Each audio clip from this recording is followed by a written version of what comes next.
Hey, everybody. This week we're talking about identity versus responsibility.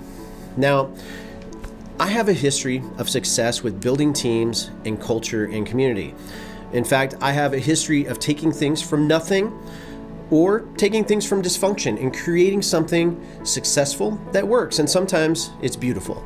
Now, I am a good leader, but I'm also able to gather a crowd and I'm able to build systems and strategies to accomplish vision and goals. I lead with clarity and I see superpowers in people that otherwise feel powerless. Now, as much as I would love to be able to take credit for everything, I can't. The secret sauce in this is that I've worked for leaders that were absolutely amazing leaders. This experience has been priceless for me, and I don't take it for granted.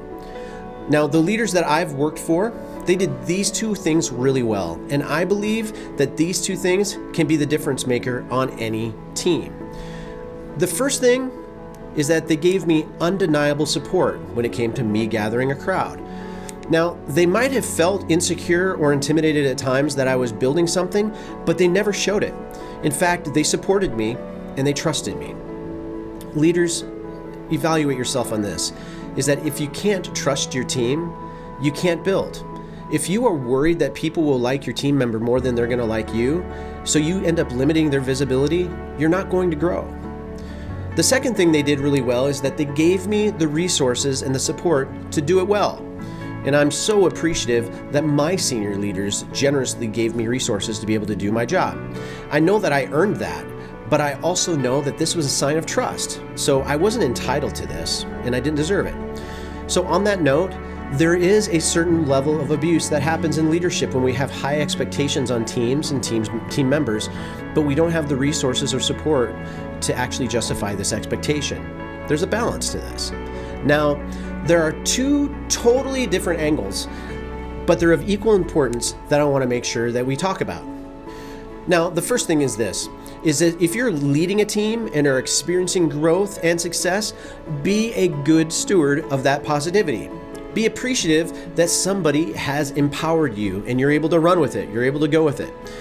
The second thing is that if you aren't building well, if you have stalled out, look at these two things. Number one is, are you gathering a crowd with vision and purpose? If you can't gather a crowd, you'll eventually have no one to develop. If you have the responsibility to be a leader, but you make it all about you, you are not a leader. Number two is this. Are you developing leaders and do you have a system for it? After you gather a crowd, what's next? Have you created an engine, a culture, a community that develops the best versions of people? If you have, then this will create life, excitement, anticipation, and passion for what you're doing. Now, if you are a senior leader on a team and you find yourself frustrated and concerned over the results of a specific team member, ask yourself these two things. Number one, have you clearly empowered them to build? Have you allowed your insecurities to put an unintentional ceiling over your staff? Have you limited visibility and influence because of your insecurity?